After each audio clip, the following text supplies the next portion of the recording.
I'm good. Can I take a look at that, or you want to just go? I'll just ask the questions. Okay. I asked the questions. Knock, knock. Who's there? I asked the questions. Start with me. Starting off solid. It's starting to get more commonplace now, especially because, hunting's really become a privilege in many ways. It's like it's not quite. Yeah, it's not quite like it is, in Europe.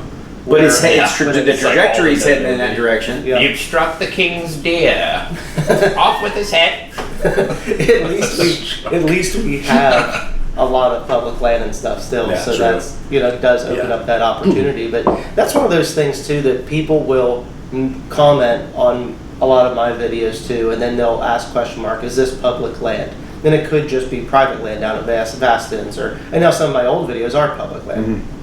But they'll comment, is this public land? And then if I comment back, no, this is private land, then all of a sudden it's just like, oh, well, this isn't real hunting. Like shooting fish in a barrel. Right. Yeah, because it's on private land. And Right.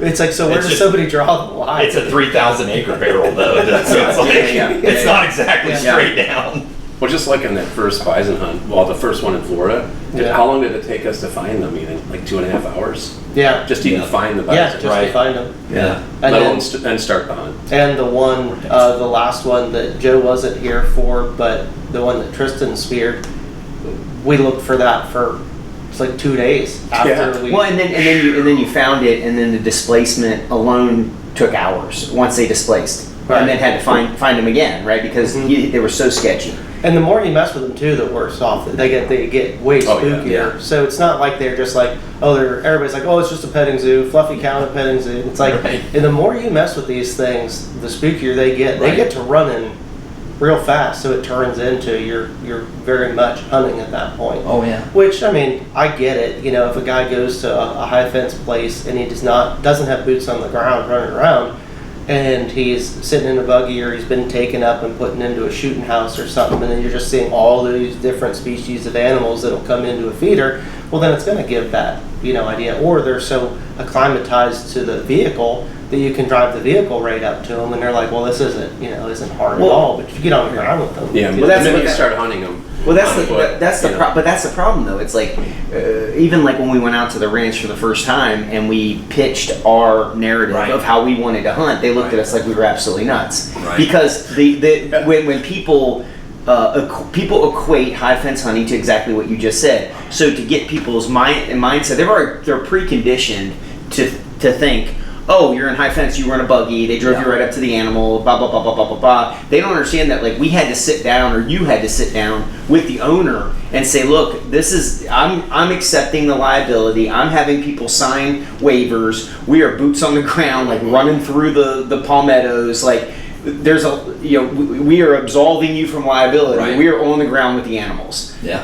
Hurt or not hurt. Like, people don't get as close. Jim and I were 6 feet away from that bull when he came running down that fence. Looking up at him. That is crazy. And we were trapped.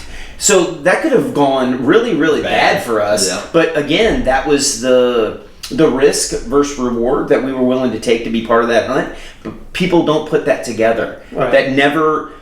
I wish that video would have been part of like the whole thing of how the proximity in which I could feel that guy's breath. But there was just nothing in that. No, I know, but I mean, I could it feel happened so fast, right? And I think to you guys, because especially hearing you talk about it later, you talked about that, and I watched back on film, and it happened and was over in 2.5 seconds. Right. Yeah. But like I'm sure it was playing slow motion and Very much so. Because you're reeling backwards as he's like, you see, I'm like watching his eyes dilate, and I'm like, what does this mean? Does this mean he's fixing to kill me and Jim, or is he? And then next thing you know, like boom, he wheeled around, was gone. So like all this stuff flashes through your mind in that second, dude. I was like. Yeah, this could be it for me. It was crazy, man. Yeah. It's not like he just turned and walked away. Like, oh no, he took off running. Yes. So that's when he was running by. And he had two more behind him. I mean, we were gonna get trampled. It was like stampede action. It just makes you wonder in its brain.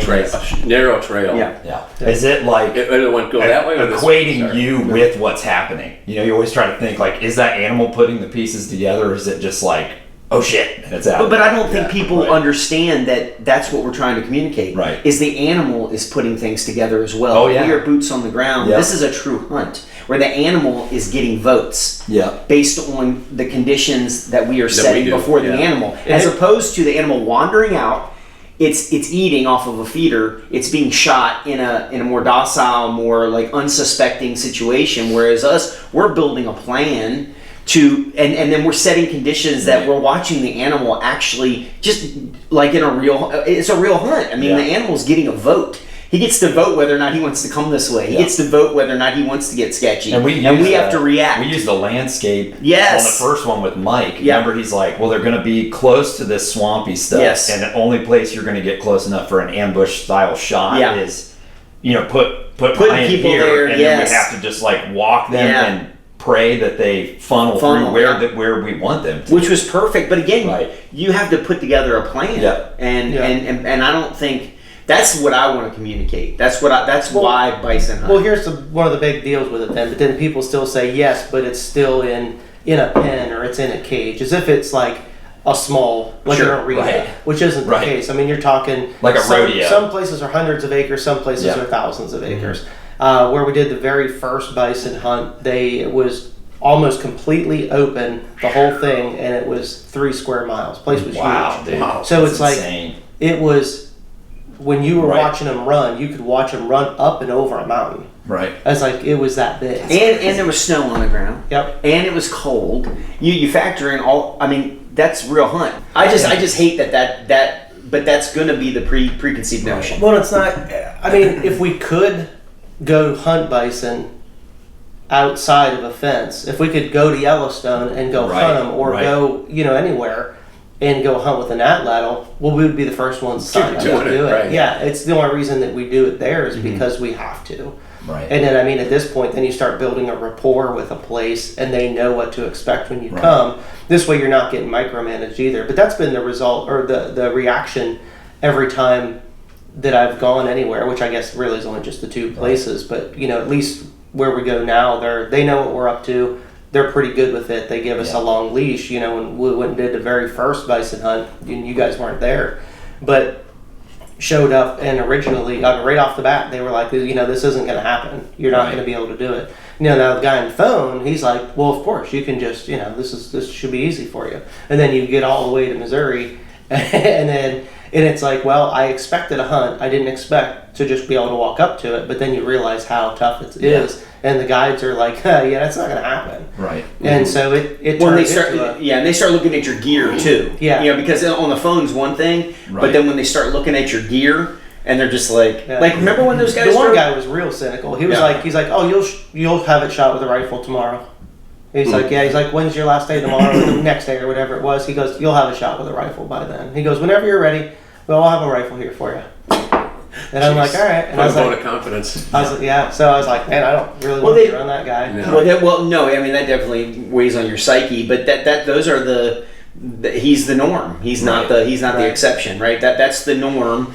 Is people don't. And he's a guide. Yeah. Right? Well, but That's in the general public. Yeah, well, yeah, but even saying he's a guide of what? Yeah, I know. He's a guide of gun Right. Well, he's also hunting. used Right. to watching people come in with rifles And make this. horrible shots. Oh, absolutely. Yeah. So he sees. Well, We remember see that. that. We see that when we're there. That cart drove by that one day, and we're all standing there with spears and stuff, Right. and they're like, "What in the hell are you guys doing?" Right. And we're like, "We're hunting a bison," and they're Dressed like, in buckskin. and they're like, and they're like, Right. with what? With that stuff? And, they couldn't believe it just doesn't compute in people's minds. Right. And it isn't about the animal; it's about why. Yeah. Why would you do that? Yeah. I think the weapon system we choose, for whatever reason, in the general population's mind, sparks this image of like unbroken wilderness, and you have to be in like the middle of Alaska for this to be pure. But it's like, yet I can take primitive bows and bow hunt with dudes where I live. Like a big plot of woods is maybe 100 acres, and everything else is a cornfield, and nothing lives in it. They work their way around it. So it's like, how is, I'm hunting smaller spaces and it's not even fenced in. All the deer are in that thicket. Yeah. They've got nowhere else to go. Right. Yeah. Well, this is a great great thing. We'll kind of go around the table. We already are. Right. We all know the answer, and it's not. You're not dogging anybody else. I don't care anybody else hunts. If they Right. go to a high fence place Right. with a high powered rifle, I don't know what their circumstance is. It doesn't matter to me how people hunt. I gave that up a long time ago. Ain't no sense in clubbing anybody over the head over any of it. If you're Right. there having a good time, Yeah. I've been on those. We've been to places where other people are there hunting, and it's their first time going out, and they shoot stuff with rifles, and they are thrilled, excited. So why would you? You don't want to crap on that. Yeah, No, that's the point. absolutely not. It's That's a gonna great make you time, feel especially if better. they're getting kids out or something like that. Or new Yeah, one, so- you're having- introducing but- somebody to right. But Yeah. also, just comparable to, there was a guy years ago at the Silver River Nap Inn. Maybe he'll watch this. Right. and he came up, and back at that point, I mean, this is quite a while back. Right. But I had like a poster board with a whole bunch of all my different pictures as like a collage cut up and stuff on there. So he comes up and looks at it, and I just thought he was kidding, but he looks right over at me. He goes, "Well, you shoot a bunch of baby deer." And I just kind of laughed, like, yeah, yeah, whatever. And then, Right. like I didn't think. And he goes, "No, seriously, like these are babies. You want to see some big deer?" And he pulls out his phone and he's showing it to me. Actually, this was on a flip phone, so that tells you how long ago. it was. I remember yeah, seeing it in yeah. a small picture. Yeah. He's like, look at the size of this one. Right. Look at the size of this one that we killed. Like my 9-year-old daughter killed one. You kill baby deer, she kills bigger deer than you do, kind Right. of a deal. And I was like, how That's are great. you? I was like, how are you hunting? And they're like, oh, well, we get this, one of the largest land management districts, of private land in Florida and whatnot, and it's all antler Yeah. Restrictions. restrictions, yeah, but it's quality deer management, Oh, yeah. Mhm. And then I'm like, well, how are you hunting them? And he's like, well, we're sitting in a shooting house overlooking a green field. Yeah. Yeah. And I'm like, They've got a food plot or they've got a feeder. exactly, which Yeah. is perfectly fine. Right. Again, that doesn't bother me. When I was younger, I shot like that. Plenty of people enjoy it. I mean, Yeah. if you enjoy Right. hanging out up there and reading a book and watching nature happen around you, Right. I don't have an issue with You're it. out there hunting. But it's Yeah. like, here's Yeah. a guy that's Yeah. doing that, but then he's telling me that I'm shooting little deer, and I'm like, I'm on the ground with these Yeah. things. Like, some of these now I'm just up in a ladder stand at the time, which I haven't really hunted out of a ladder stand in a long time, but anybody that watches my old stuff or reads the old books or Right. stuff, then it's like, I've got a 10 or 12 foot ladder stand that's made out of wood that Yeah. I climb up in. Yep. And so my shots are still like 10 yards, but even at this point, I'm getting to where I'm stocking up on stuff, hogs and then even deer Right. at this point, getting really close shots, even to the point where you're shooting stuff in their bed. Right. And then he's like, well, yeah, but it's just a baby deer. He's like, a little Yeah. girl can do that. And I was like, so you mean to tell me? I said, so you mean to tell me Maybe that? they could. That'd be awesome if a little girl did. Yeah. I was With like, a so you stick mean bow, to tell that'd me be that you can take, you can make all of this stuff yourself. You can Yeah. make your own bow, make your own arrows, make your own That's the points. disconnect. That's the disconnect. Then go out Yeah. on the ground, even stock up and shoot a button buck. Yeah. Could you sound you can do that? And he was just like, well, and he's like, well, yeah, but look at the size of these Right, bucks. right. I was like, well, we're missing the point You're entirely. doing apples to oranges at that point. And then Yeah. when he showed it to me, then I was like, well, a little girl can shoot one out of a shooting house. And then Yeah. he proved it because he showed it to me. Yeah. And then, of course, most people would be a little more humble. They go, okay, well, Right. we're not thinking the same things. Right. Then immediately he's running over to get his friend. Jimmy, get over here. Tell this guy what a good hunter I am. Right. Like such, like he was like a child about it. And I was like, I'm done with this. But this is unfortunately how so many people act in the hunting community. You mentioned high fence. That's exactly how they get. Well, Right. I am only hunting 10 acres or 20 acres and I have a tree stand. So, and I'm like, but is it more difficult? This is where we were rounded off to the question then is it more difficult to go into a high fence and kill a bison or a hog or whatever with sticks and rocks that you've made yourself, or a trad bow, Right. or whatever, or is it more difficult to hunt free range sitting in a shooting house or in a tree stand overlooking a green field, or even Right. compound, Or a bait pile. yeah, or a compound sitting in a tree stand? Yeah.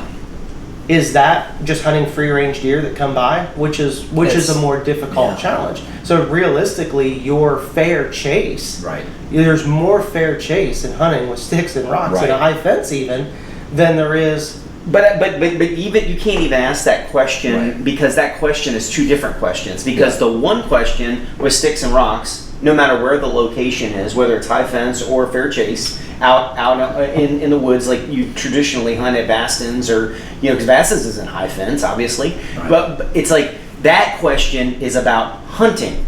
Right. This question is about shooting. Right. Yeah. That's the difference. You've always said that. You're like, I build this stuff to become a better hunter, Yep. not a better shooter. Right. And Because the proximity, Right. the proximity in which that you get close to the animal, and we've had so many conversations about this one specific topic, is the proximity equals the hunt. Right. The shot is the shot. And like you always said, the closer I get, the easier the shot is. Yeah. But you have to get close. That makes you a hunter, not a shooter. So when you ask the question, which one is harder? Well, certainly, hunting with sticks and rocks is harder. But really, the question you're asking is, are you a good hunter or are you a good shooter? Yeah. And what that guy was trying to do was take shooting and make it seem like he was a good hunter. He's just got to Right. disconnect from your weapon system because he knows. He's got to nothing disconnect. about No, he's got to Right. disconnect from hunting. Yeah. Hunting is not shooting. Well, Yeah. to his definition then in hunting had nothing to do with the skill of hunting or what Right. what That's you're killing what- it yeah, right. what you're shooting it with even, but Right. rather the size of the headgear on it. Right. Correct. So It that becomes was an issue of like woodsmanship at a point, because then you're identifying, especially with big deer. I'm from a big deer part of the country. They're totally different hunters than guys that shoot deer to eat. They're completely different. Like, it's two completely different crowds. And so you just had a run in with a dude who hunts for horns, and there's nothing wrong with also eating that animal, but it's like, Yeah. then you target them completely different. You target the rut, you have specific dates, and you understand something with the biology of it. And it's awesome to have horns on the wall, but it's like, But in the end, it comes down to pulling a dude, trigger. if I had a versus- 30-06 and not a stick bow, Right. I probably wouldn't have enough room in my house. Right. Right, Well, yeah. let's think about this too, because that's I don't want it to even sound to folks like we're saying that that's not real hunting either. Because Right. the Not at all. challenge of Right. killing a big mature buck with Yeah. anything, Sure. like a real big mature Yeah. buck, unless you just live in a place that's covered up with them, or you've got them in a fence. But what- And I think that's another reason that it gets caught up with people, because a lot of people go get their big I bucks think it's in a because fence. you're against the industry standard. Like, hunting is an industry, Well, for and what sure. they see, That's part of even it. if we break it down, like, I was listening recently to another podcast where I'm at, ton of out-of-state guys coming in, and 70+% of bow kills are crossbows. You're talking 60-yard shots, dude. Some of these are going 500 feet per second. Absolutely. Well, it's apples to oranges. Right. Well, it's and then- not even the same. It's like and shotgun two, hunting. That's if like the you're- type of range they're hunting Right. at. They have a If you're- scope. They have a Yeah, scope on it. right. It's completely different. If your goal in hunting It's just to kill. is to do it Yeah. as efficiently as possible, then sticks and rocks is not for Right. you. You know That's what I it. mean? But it's like that's when you've got to a point where hunting, you're looking for something new out of Yeah. it. Well, but what's the the definition? Isn't the kill, right? It's Like weird we've that, said, I've said the nearness of the miss Yeah. is worth more to me than killing the deer. I've seen guys want the to. nearness Yeah. of that, to get the deer to get 7 yards from me It's and then insane. be discovered, Especially a is big- much more exciting A than it big would have been deer. to put that deer down. Right. Yeah, Yeah, a big 300 deer yards, is a- 300 win mag. Yeah. Big deer is like a 1 sense animal. A big mature buck, one thing: smells you, sees you, hears you, gone. Yeah. A big mature doe, freaking sentinel of the woods, dude. Same kind of thing. Right, They're they have so to be. spooky, and they're usually in groups. The difference too that you're talking about area. A lot of times when you get into the biology of it, like those deer are really, where I'm at, so tightly packed on fields. They have like maybe the doe groups like a half a mile range. That's where they're going. That's where they're living at. They Yeah. can bed right on the food. They don't have to go anywhere else. That bigger buck can kind of cruise and do whatever. But I don't know why what we have chosen to do at times for guys like what you're talking about is triggering, and then other guys are so intrigued. Like a guy I was working for, big buck hunter, always with a compound. That's just how it is where we're from. And he's like, dude, I would love to kill one the way you guys do. Because I showed him the bison hunt. He's like, I would love to try to kill a deer that way. So I think we can get Well, a lot of people times, want to get as soon as they further. get a real taste of it, Right. about like anything. I mean, if you go try something new, Yeah. or maybe you're in love with hunting big bucks or whatever, but you get to a point where how many are you going to kill? But also once maybe you filled your tag, you're done.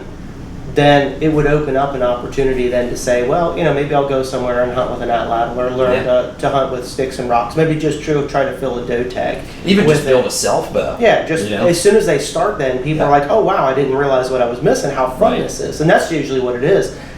I think they get it kind of backwards when they're thinking that I'm arguing that this stuff is better or more efficient than modern stuff. It's just more challenging. Yeah, because they'll comment and go, well, why would I ever get one of these bows? My compound can shoot way farther, way harder, and I'm like, exactly. Yeah, rifle can also shoot farther. Yeah, like I got you. Your compound. Like I totally got that. Well, but their hunting is a two-step process. Yeah. They go to the woods, they make the shot. What you're trying, Hunt Primitive represents is the journey of the hunt, which is the build and hunt, right? It's the so it's like, I'm process. taking you on a journey of creativity, Yep. and you're learning along the way. You're learning, it doesn't take very long to pick up a gun, zero scope and shoot it, or a compound bow to adjust your pins and dial it out to 60 yards. It doesn't take long, and it's by design. All these pieces of equipment are built for the lowest common denominator because they want to get people zeroed and in the woods as fast as possible because it's an industry-driven deal. But the thing is, the journey of building a self bow and dialing that thing in at distance and speed and arrow weight, it's like that just sounds like a lot of work to people. That's exactly because what they look at it as work, not as enjoyment. That's what. And then that's what you have to communicate. Perfectly fine. It is. But when you're communicating these things, you're trying to show people the value and the enjoyment and the connectivity between making something with your own hands and then applying it to something you enjoy so much. Right. But I think they have their ego. Sure. Well, way too. They don't like that. There's no guarantee. If I go in the woods with a rifle, it's almost a guarantee. Yeah. Right. All I have to do is see something. Yeah. Well, that's why a lot of people get that real hang up going from steel points to stone points. Yeah. Because they're like, well, I worked this hard to get the shot.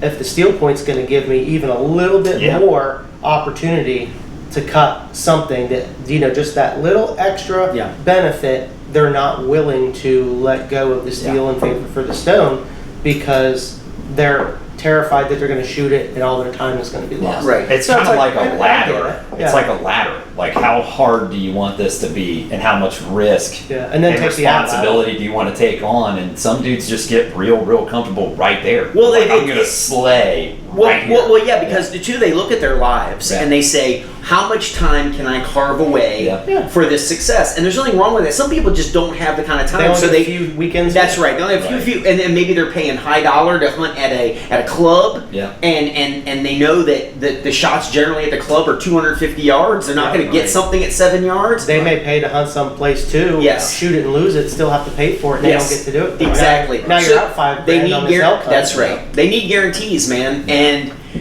there's nothing wrong with that. But I just hate that it's like, just because that's the scope of your hunting experience and your life and how your life's set up to hunt, why would you crap on people that want to take it the step further and have more connectivity between start and finish? Well, then that's the way I start bringing in the ethics side of it and saying, it's our responsibility as hunters to put the animal down as fast as possible. Yeah. And so it's like, well, then at that point, then you might as well only shoot stuff in the head with a 300 Win Mag. Then. Right. You know what I mean? Like if that's the name of the game. Right. But when people make that argument, it's like, look at how they die in nature. You know, if you ever watch animals, for some reason, people, even hunters, it's the craziest thing ever that hunters seem to think that at the end of a deer's life, it like lays in bed.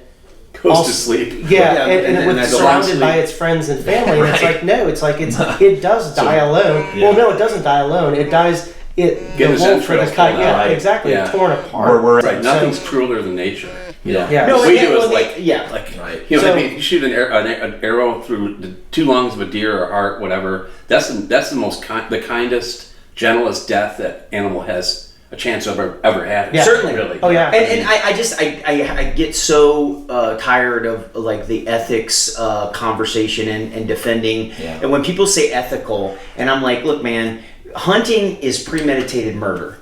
Period. Right. It is like wholesale murder on deer. You pay money for a license to hide in the woods with a gun and tape and a rope and a knife, and you ambush this thing at some point in time and you murder it. And that's really what it is. But people don't want to say that, and they bring ethics into it where it's like, why do you want to put a deer down as fast as possible? Because I want a quick recovery. Yeah, certainly I don't want the animal to suffer. Right. But it's more about the fast recovery and actually recovering the animal, because I use all of the animal. I don't want to lose the animal. I want the meat, I want the sinew, I want the bone, I want the toes, I want everything. Well, you know, when people talk ethics, and they're like, well, that's unethical. It's like, you don't understand what hunting is if you say it's not. There's no ethics involved. It's premeditated murder. You're paying to go murder the animal. I mean, that's what's happening here. Ethics is a byproduct of people throw it around like a buzzword, though. I don't like how that. Correct. Let's say let's use efficiency then, and let's go back and say, are you efficient with your weapon system? That's exactly what I say. Practice. In the books and stuff. Yes, exactly. Yeah. I choose efficiency and efficacy over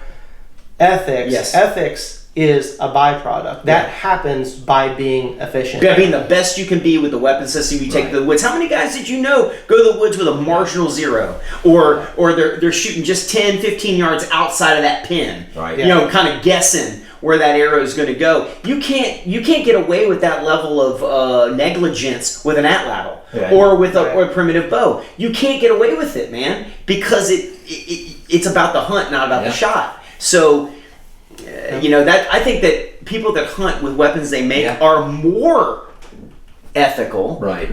Because they're it depends on your they're practiced. Yeah, they're practiced with their stuff. I think they also understand their limitations. Like Tread Barter used to say, like, I have to shoot my bow every day just to be lousy. Right. I love that. I love that. That's good. Yeah. You know what I mean? Like compared to a compound, for instance. So we've had compound hits. The father and son team that I hunt with all the time. The dad shoots a hill bow. The son shoots a compound. He's been converted from a crossbow. The recovery rate between the two is pretty much even. I mean, it's like almost dead even. We go look for the dude's compound hits and don't find them. Mm-hmm. You know, if we have we want to talk about the ethics, everybody loses animals. Yeah, certainly, it doesn't matter. But the way I see it is like the guy. Well, here's the thing: the guy that I would say primitive hunters probably lose less animals because they will sacrifice the shot for the closeness. Yeah, they will sacrifice the shot for the sure shot. Yeah. Whereas with a weapon, that's an experience thing, because any experienced hunter will do that. So it doesn't matter really the hunting system at that point, because there's compound guys out there too that they won't take a shot unless because they have lost. Yeah. But how much more confidence? I guess what I'm trying to say is like the distance creates the confidence in the weapon system with the Antler and the primitive bow, whereas the confidence is quite different with a modern weapon system. More gear oriented. Of course it is, and the psychology behind that is I can probably make that. Right. Yeah. Because you're depending less on your capability and more on the capability of the weapon system, whereas the primitive bow is only capable through you. Yeah. Right. You make that capable. That compound bow shoots the same whether he shoots it, I shoot it. Yeah. You take a rifle, you zero it. A kid can pull the trigger. That same kid can't pick up that primitive bow and put it in action. That's the point I'm trying to make here. Is the confidences that go with modern weapon systems cause more missed shots, or more unrecovered. I would say very much so. The psychology of that's got to be there, because when you put that much effort into building and then becoming proficient and then getting close to that animal, I mean, there's so much invested at that There's point. a connection and an experience that happens there that is like nothing else. Absolutely. And if somebody's looking for like just the most raw, real human experience you can have, try it out. Yeah. Build and it's anything okay if they yourself. don't like it either, because I'm not even trying to convince anybody to do it. Right. But another thing too that I've got on the list that I want to talk about is baiting, and people will say all the time like that baiting is cheating. I specifically don't like to hunt bait or a feeder, not because I'm too good to do it. It's because the animals get way spookier around it. Right. So now I get this. If you're set up with a rifle and you're set back and you're watching a feeder, it goes off, animals are used to it and they come in. Now I get what people are talking about there. Right. That they're like, well, it's cheating, it's too easy, whatever. But get on the ground with anything, any sort of hunting implement that's difficult, that you need to be inside of 10, 15 yards. Oh, yeah. Even putting a tree stand there, what happens is usually the younger animals will come in. Yeah. So any of the older animals, they circle it. Yeah. So they're always trying to wind you. And so I've seen that many times over, and I've hunted bait many times over. It's like, it especially starts getting down towards maybe the end of season, and I'm looking to, I want to get a deer yet. So I'm like, I'm going to hunt here because I know they come. And every single time, I'll watch them. I'll watch them go all the way around, catch my wind, blow, and then they're out. And then they don't even come back the next day. Right. So it's like you kind of have one shot unless you get some young deer that come in.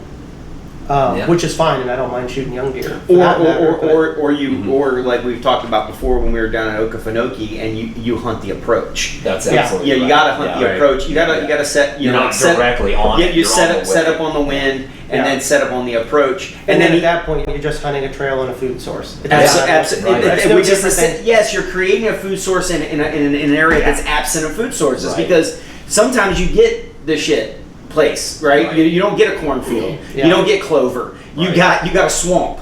So maybe I'm going to corn up a little bit of this area, and I'm going to hunt a trail that I can see is exactly. So but then that goes back to what? That goes back to hunting, not shooting. Now I'm looking at animal behavior, and all I'm using this is you're just trying to as a draw. Yeah, and you're just trying to replicate nature. The animal still coming by. You still have to make the shot. You still have to fool the animal. You still have to be well. You just want to give it a reason. Strategy. You're trying to give it a reason. Your strategy still. Anytime that there's food on the ground, especially that they know is not natural there, they're more animals suspicious. They're on pins and needles, so it gets much tougher. So, I mean, I get annoyed, though, when people are just like, oh, well, you're hunting over corn or whatever, that's cheating. It's like, it's actually tougher, which I don't really have videos of doing that. But I do have videos where there's hogs under feeders, and then I go to sneak up on them. Dude, and I'm like, that's even worse. That's so much harder. But that's why it almost never works out for me, because the hogs are... Are we allowed to name drop?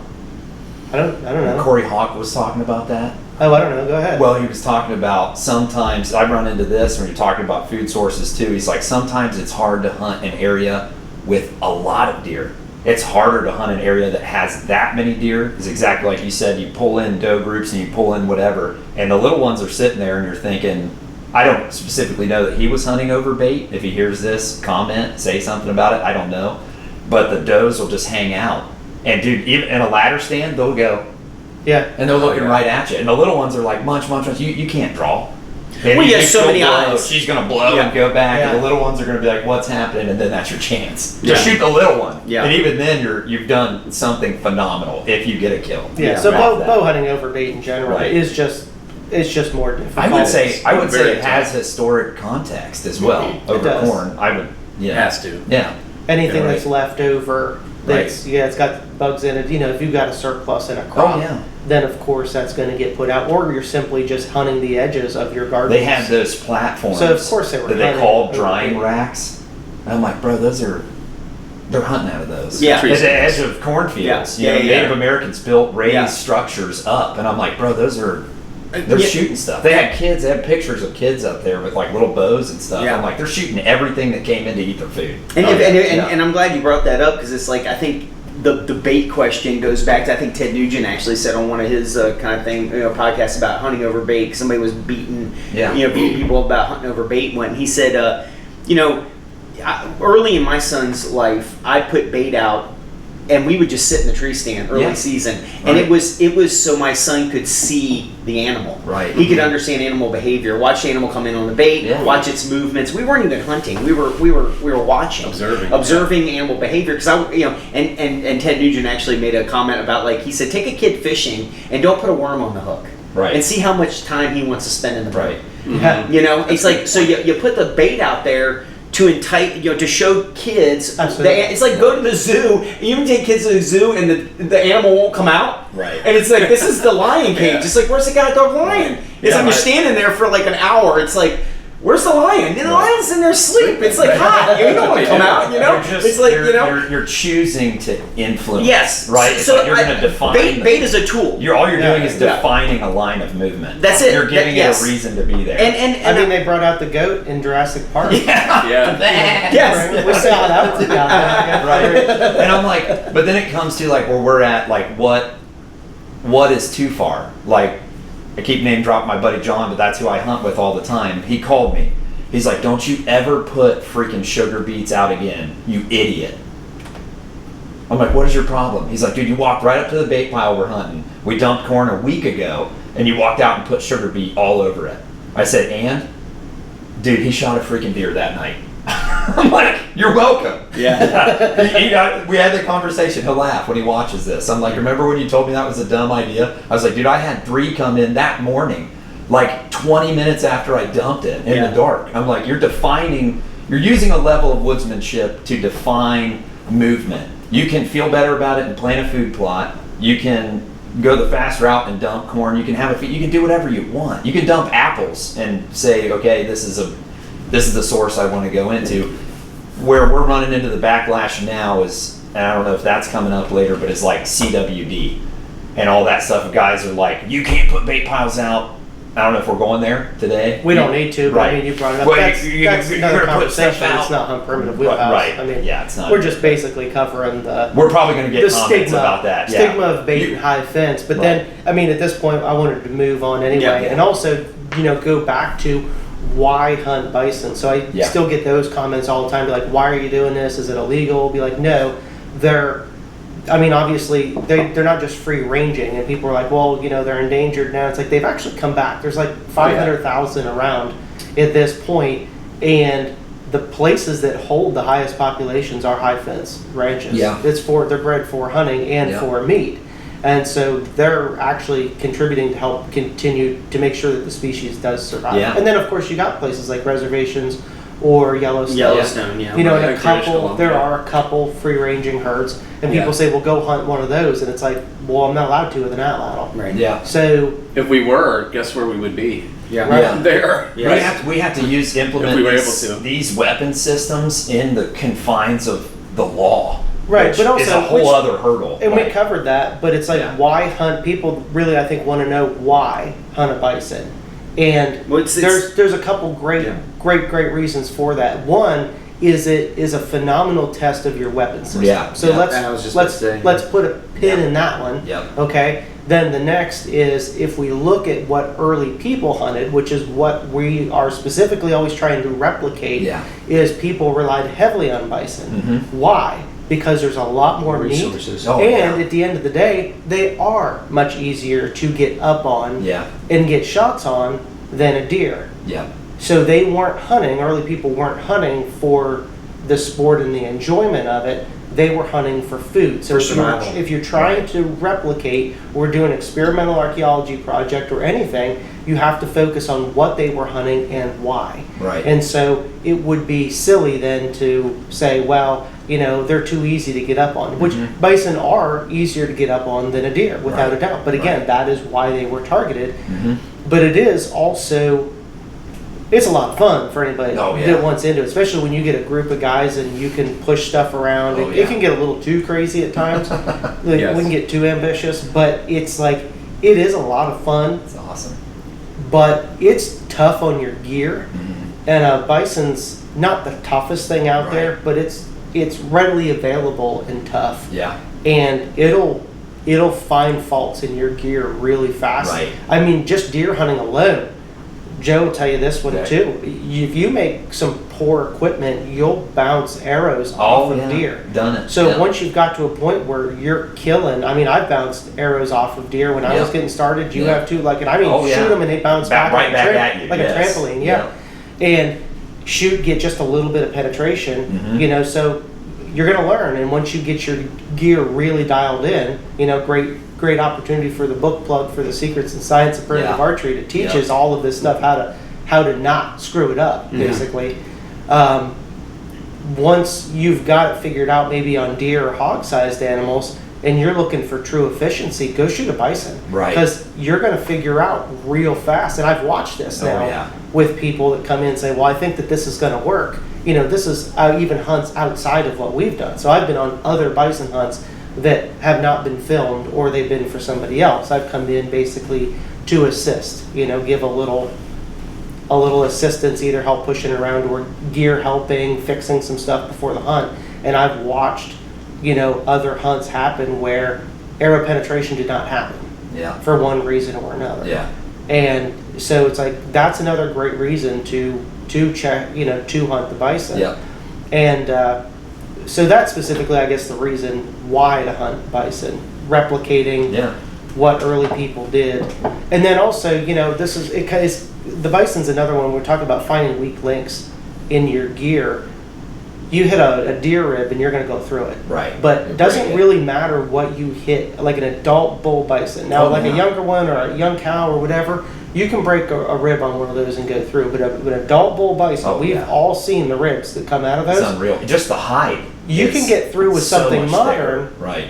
But a stone point and a haft, right, like that's all natural materials, is not going to go through it because the stone point will crush or the haft will split. Snap. Yeah. So the point will get jammed back into the haft. It'll split the shaft and it's not going to go through. So this was brought up. I talked about it in one of my other Secrets and Science Chapters podcast things about shooting small points and whatnot because you get deeper penetration. Anybody wants to watch that one, just go to the Secrets and Science Chapters page on HuntPrimitive.com and you can watch the video on the stone points where I talk about that. So we don't need to discuss it, but just to briefly cover that, people will say, well, what if you hit a rib on one of those? Then they must not have been shooting. They wouldn't have shot for the rib cage. They must have shot for the guts or something else, because if you hit a rib, it's gonna stop it. And people, for whatever reason, in their head think that when you shoot something, if it hits a rib, that you just kick rocks. Oh shucks! Well, I didn't get this one, so I'm gonna go home. It's like, well, no. Either go get another one or keep shooting the same one. You don't give up on it. And what you've gotten to is the ultimate, especially spot and stalk, is this is going to ruffle feathers too. We talk about being inside of what we are allowed to do. In reality, the ancient folks were probably shooting stuff that was tangled up in nets, snares, being bait up or held by dogs. It was about efficiency in the kill for them. What was the video you sent us out to the whole group where they were chasing that pig? I mean, it was a tapir. Yeah, right. And you hit it, and the one dude was. Yeah, that's reality. Yeah, right. They just got arrows sticking at it, and they're running up with clubs. Yeah, they're slowing it down, but you've taken it to a whole. You've taken it and brought it to an audience in the context that they understand, because nobody's going out and just shooting fawns laying down because you can't. But if you had to eat. Oh yeah. Why? I'd turn a bunch of dogs loose, go find a fawn, bed it up, and I'm eating, dude. Yeah. If I had to, or snare one, or dig.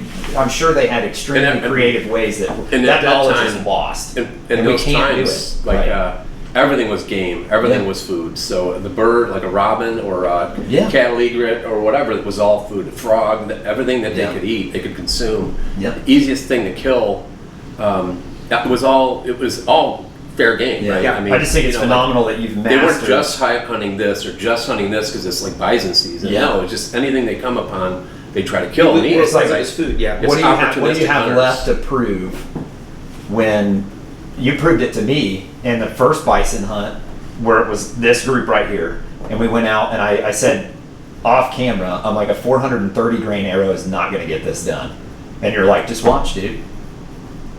You're like, watch me, yeah, and it was phenomenal. But see, I just didn't understand the friction stuff and everything that you'd gone into. I really, my understanding was all the Ashby stuff, and the proof was in the pudding. I mean, the obsidian one was buried all the way in, and it looked like somebody turned a faucet on. And I never would have thought a 500 minus grain arrow would do that on that big of an animal.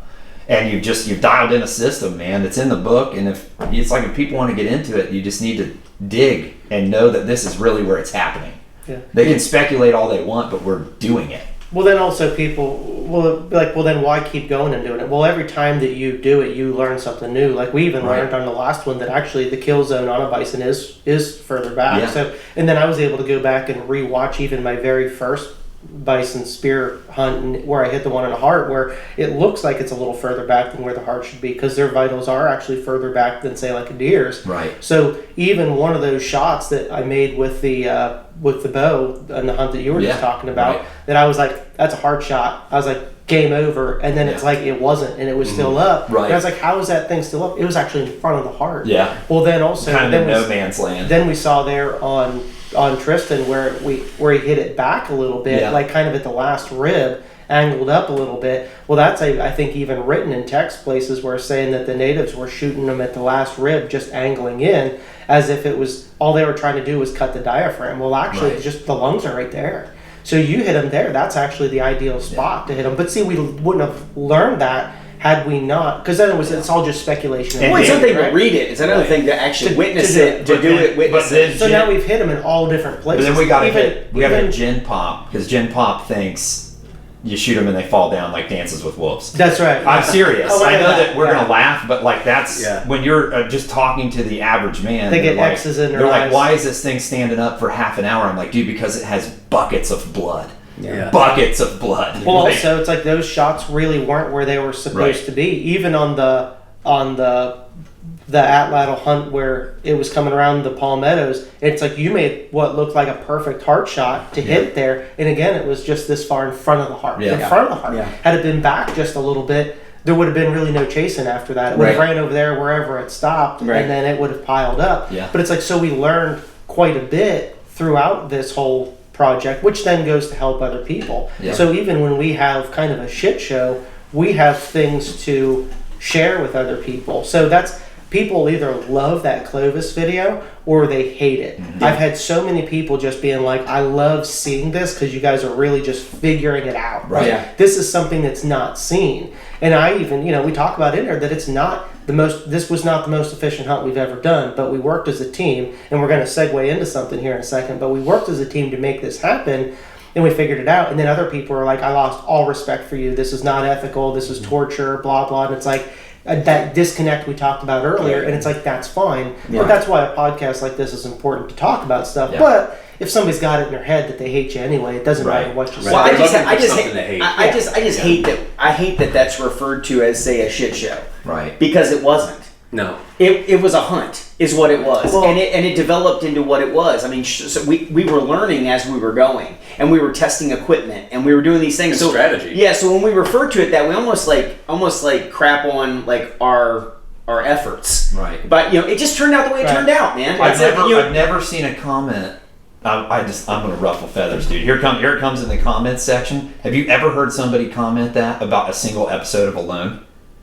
Where nobody shoots anything, or they shoot it and don't get it, or they're missing grouse from here to you. You just never hear it there. It's like we wound up with this target because we're actually making it happen eventually. Yeah. Even if we're persistent, continuously killing it until it's dead. Yeah. Yeah. I want to bring up one thing about the like the copycat people have done with the bison, with the dead bison. They prop it up and then shoot arrows into it or throw spears into it. It's so different when the animal's standing, and the placement of their organs when they're alive and standing versus dead, and gravity's pulling it down to the wall of the ribs. Like it's got to be different, right? I mean, the location of those organs doesn't matter if the thing's dead and it's laying on the ground, right? Right. Well, they're testing more penetration of hide. That's all you're really testing at that point is hide penetration or shot placement. Well, there's no reaction in the muscle either. None. It comes down to like we said before. It's like, will this penetrate this thick of a hide? And when you talked about like the elephant hide or rhinoceros or woolly mammoth, it's like how but not the animal itself, especially because it's a hide. Because they're like, well, it's the same thing, and it's like, but it is purely relaxed. There's no tension in the muscles. It's anybody like, this is why dead people shit themselves because they don't have the muscle to hold it in anymore. The whole body relaxes. Seriously deer hunted has watched that. People do too. And that's an entire body like tense. And that string goes and our stuff moves way slower. Just standing, they have muscles that are engaged. Oh, let alone when they're just be able to stand. So that muscle mass is tighter. So whenever I tell people that I've done a lot of carcass testing versus real world hunts, the penetration difference is there. Yeah. And I'm always amazed, especially even with universities, that just they don't take that into account. It's like you guys are the leaders. Should be. In this whole educational thing. I think and nobody's come up with the conclusion, which we discussed. I discussed that in one of those other podcasts. We don't need to go super deep into it, but it's like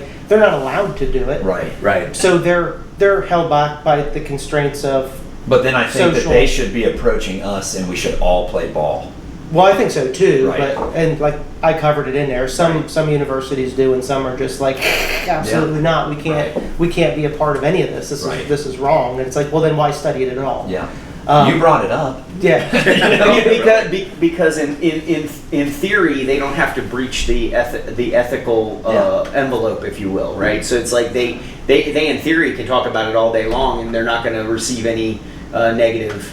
Because it's all conceptual, but as soon as you take it to the field and you try to you actually try to build and hunt, like you're doing, but then the hate starts to come, because now it's like, look, man, I'm trying to take history and validate it. It's like I'm like validating something that you're speculating on. I'm validating it. That's that really becomes or disproving it. Well, well, that's what I mean. You're validating or invalidating. Yeah. Like your hypothesis is they used it for this. Well, then I'm taking that and I'm applying it to, say, a bison, which is why you hunt the bison, and yet I'm proving or disproving your theory, and you don't like that. The only content that they've ever seen is tailored towards the industry, and it's always success.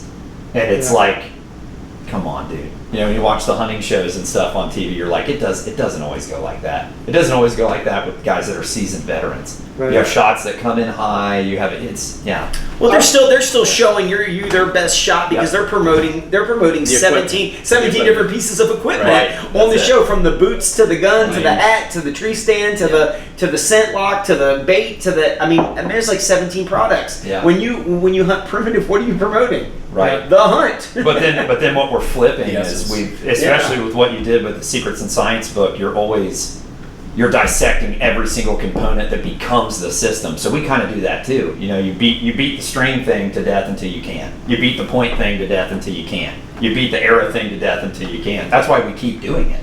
That's why we keep doing it, because people are like, what about this? Okay. Let's try it. Yeah, let's go. Right. Yeah. All right, guys, let's transition into something a little bit little different, but on the same topic that we were on a little bit before, and that is hunting as a tribe, or having your tribe, your group, and the benefits of that. Number one, I used to love to only hunt by myself, because to me it was like, this is my alone time. I could be more successful by myself, and I don't know why that is. I think that's just because I think your style was different. It was. Right. It was more the ambush and whatnot. But I've also grown to where that to me is starting to become boring. I don't like sitting around. I like to walk. Now, I'm not saying I don't like to get out and walk myself, but I have a lot more fun if I'm doing it with friends. Yeah. And even if we're not, say, walking together like we always sometimes do, which that's not terribly efficient. So like even when Bison and I hunt, anybody's watched those long videos of us hunt, we'll walk some places together, and then we already know where we're going, and it's like we're on the same wavelength all the time. It's amazing how we'll just split off, and we kind of know what the other one's going to do. And it's like we just find each other. We run each other. Yeah, on public land, places we've never been. I'm just like, there's a dude, looks like Jim. I was like, that's Jim. But like, how did you? It's like, and we walk miles. But you're on the same wavelength. Then you're surrounding these features, but now you're covering more ground. But then also when you find something, like say we found a group of hogs or whatever, now instead of everybody as this clump moving together, now it's a fan out, and that's what you see with the bison. Yeah, you just bump steer in that game potentially. Because if one person, so we used to do this in Montana, hunting with my family. They were shooting compounds and I was shooting primitive stuff, but we would go hunt mule deer in these coulees just filled with red brush, hawthorns, and we'd surround that and you'd work in, and somebody oftentimes would get a shot, but if you didn't, then it would bump the animals, and usually it bumped them right to somebody else, and they could get a shot as it's going by. I've shot stuff running as it's been going by. We've done that with hogs where we've put stuff around, but that's the name of the game that we've done with the bison. Way back in the day when I was kind of testing all of this out, and I did that sheep hunt, it was kind of the same way. You start pushing stuff around. That's how a lot of that hunting was done. People do deer drives all the time. I grew up doing that with rabbits. Yeah. We would be kids and not even have guns, and they would literally turn you loose with the dogs. As a kid, they're like, get in there and kick the brush. Rabbit runs out, and the dogs run the rabbit back to you and kill it. Yeah. That's how we did it. I was set up in a river bottom one time that was real thick, and of course on some of these deer drives, people get in there hooting and hollering and banging, and they got the deer running, or running dogs or whatever. But we never did that because we always bow hunted it. So we're really slowly working through the brush. You're trying to sneak up and shoot something, and then oftentimes the stalker. I was the youngest one at the time, so more times than not, I had to be the stalker. Right. Well, I would shoot stuff while I was stalking through pushing. Oh yeah. And they're like, "We just sent you in there to push. We didn't expect you to shoot." You have something. stuff run right back through the drive lines. I've pushed it to them. Oh yeah. They've shot or spooked. They've split off. They've come back to me, and then I get another shot. So as long as you're moving, quietly. Now I'm not talking this snail's pace. One step every 2 hours. It's like that's not. In 6 hours, I'll cross 50 yards. Exactly. That's not. That's just still hunting. You might as well just be sitting in a tree. Right. Yeah. You might as well sit somewhere. I remember sitting there in that river bottom in 2 different years. They pushed deer out, slow push. I was watching the same trail, and I'm like, I know deer come down to this trail because it's a trail, and I see the tracks, and it's coming right out of the thick stuff. It's going to go through this little opening, and they're going to want to scoot across it, and they're going to get to the next thick. So I would get in it, knowing how deer behavior is, they would run right up to the edge of the thick stuff, put on the brakes. Oh, I got to look, and as soon as they do that, bam! I killed 3 deer in 2 years on that same trail, on that same push, on that same trail. But that's the benefits. One way of working with a team, but also when it comes to the recovery of an animal. So if you've got, there's 2 different ways to do it. You make a bad shot, and you need additional support. How many times have we all done this stuff? So now even whether it's the bison or hogs, you make a bad shot. Some people get really wrapped up in this is my animal, nobody else shoot it. Now, if that's the case, I'm all for it. Like if somebody's got a specific animal, they've not killed one, they really just want their own kill, then they just say, I want to be the guy that goes up for the second shot, or I got to do what I need to do. Or, okay, we see it, it's down there, it's hurting real bad, or nobody else shoot my animal. But in a real hunting situation, you typically start to find that on something like a bison, we can push it around. You know what I mean? Like that's a different scenario. But something like a deer, chances of getting up on it again, if you're trying to get one person in there to make another shot, the chances of that's really slim. Unless you got shot it yesterday. Yeah, it's just incapacitated. It's goofy. But for the most part, like if we shoot something, Vaston's shot stuff that I've shot. I've shot stuff that Vaston's shot. It's basically a free for all because our number one goal as a group is to get the animal. And so, how many opportunities have you seen, even in all the years that we've hunted together, that you wouldn't get an animal had somebody else not been there? The animal would have been gone had somebody else not been there to get a follow-up shot or to track an animal. Because group tracking, so much better. It is frustrating when you're on a tough blood trail through some thick stuff or long distance, and you get so tired, your eyes get messed up, and then somebody else. A lot of times, the guy that makes the shot is going through so much stuff in his head too. He's like, "Oh man, I know I messed it up," and as the tracker, for like in my role in that, a lot of times with that same father and son team, I'm just kind of talking that dude down. Like if you're going to be this distracted, quit looking. Just go look for a white belly somewhere and let me do my thing because I'm going to find your animal. It's super. And then the more people at some point you can get too many people, especially if you've got kids running around too. Then you start having more distractions. But you get 3, 4, 5 guys and it's a that know what they're doing. Team. Exactly. One guy's like, well, we don't necessarily have the blood, so you're looking for one speck, you're looking for a track, and people just say, well, then you must not have killed it, and they give up. And it's like, how many have we found by doing this? I wouldn't have got my elk had this not transpired. A lot. You follow tracks a long way and then realize, oh, there's a dead animal at the end of this. But when you could be following a trail and you're starting to get like really frustrated, all of a sudden you hear 50 yards away, I got blood. And then you're just like, oh, it's like this, everything goes back. It's like, no wonder I wasn't finding any of that on the wrong trail. So now everybody's If the dude was in his own head, a lot of times we'd leave him with last blood. So we'd leave him there. And then we're like, we're going to leapfrog it. We're going to get on these trails. There's only so many options. Fresh eyes. As it webs out, we're like, dude, you just how many times have you gone to like the shot spot, picked up blood, lost blood, went all the way back to where you shot the animal, stood there again, tried to recreate the whole shot sequence in your head because did he run that way? Because in your mind, you're Yeah. like, because he ran that way, but did he cut back? Especially And if you tree stand hunt. Yes, From there, yes. being on the ground is Perspective. completely yeah, different. it is, It's man. So you completely like go back and and when you're hunting by yourself, man, Right. you start getting in your own head. It's almost like navigating, Right. like in the woods. You know, you're everything starts to look very familiar, and it's like, oh, I've been here. No, you haven't. Right. Yeah. But it looks like you have because you're lost. Yeah. So you know what I mean. So everything starts to look familiar. Right. It's like I know I came this way, and it's like, Right. no, dude, you've No. never been this way. Yeah. So that animal could have took a button hook that came right back around. You know. Right.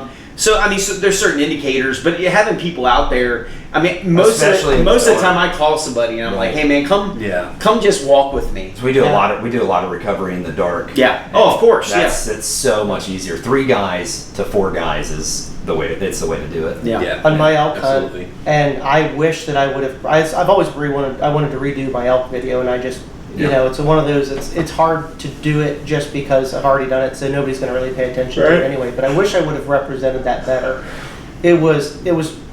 I originally put it together because this is early on, more as a cinematic sort of film, which I wish I would have focused more on the actual events, Yeah. because I would not have got that elk had it not been for the other guys there to help. Right. So like it wouldn't have happened because I was in that. I guess maybe we're not going to find a thing, and everybody's like, if we still have tracks and we still have blood, we follow. And it's Yeah. like as soon as you can calm down, they're up on it. We still got it. Then all of a sudden, another drop of blood's found, Yeah. and then everybody in that group got to a point where they said we're not going to find the animal, and nobody else was ready to give up yet. Yeah. So, but everybody individually was like, I don't think we're going to find this, guys. Right. And then somebody's like, well, we'll just look a little bit longer because now you got somebody Right. fresh. And now, okay, well, we're still on. I'm pretty sure this is its tracks. And then all of a sudden, yes, here's a small piece of blood. So if we've got track to follow, then we're gonna follow it. And I remember branching off at one point, and a lot of times these elk like pee as they run and stuff. And I'm like, am I following it, and this isn't blood, that this is urine, or is this gut stuff that's pouring out in the snow, and that's why it's kind of yellow? Right. So I followed this and followed this and followed this, and then I'm on my way back, and then other guys like, I was coming to get you because we got blood up the mountain. Yep. So this whole time just going, I'm not going to find this, and I come back, That's what it takes to get them to start breaking loose again too. Yeah, like they then- jump something, or you just have to keep looking. Then we got up all the way to the snow line, and when you get up to the top of the mountain, then we're almost to the snow line, and they were sitting down to take a break. Well, by this time now I'm rested because they are Yeah. exhausted from that, and they found it where I'm now fresh because Yeah. I wasn't finding anything, but now I just was on the Now you're wrong- reinvigorated Yeah. by So- the blood. So then I Right. jump in, and they're like, well, we may not get this. And I was like, well, I'll go a little further. If we've got something Yeah. to follow, I'll keep trying. And I found a spot of blood in the snow. And then all of a sudden, when we hit the snow line, I was like, I can't really lose it as long as it's in the snow because I can follow Oh those yeah, tracks. easily. And then you're constant, and then it's on a white sheet. So any speck of blood, you're going to see that. Jumps now. right out. And then as soon as you hit the snow line, it was like, holy cow, this is it. They didn't even hit the snow line yet. So when Right. I was on it, I was hoofing now. I'm excited. Right. So I'm going, I found a bed with blood. You could see with the arrow where it was laying in the arrow, and I that's wish that I awesome. would have had that, Yeah. because I didn't have the camera with me. Right. But he was laying there in the snow. You could see the arrow line where Right. it was. It's like it laid here, there's blood here. Yeah, right. It wandered and laid down. And wandered, sometimes and you I was get like, hurt- oh hurt shit. bad. When Yeah. it starts to lay down and it gets up and moves, Yeah. I was like, I killed this elk. Now I just Right. gotta find it. Right, So I'm yeah. invigorated, going and going and going. And then eventually I was like, it's been like an hour I've been gone. I was like, I'm worried these guys are gonna go off the mountain. Yeah. And so I'm trying to hoof back to get to them. Luckily, they were all still there, just chilling and eating, and they were basically ready for me to come back to go home. Yeah. And I was Wow. like, "Hey, you guys got to see this up here. There's blood everywhere. It's in the snow." And then they were all jacked up. So then Yeah. we went up, and then we saw it, got it up, but it was still up. Its head was up, and it was looking at us way down the trail.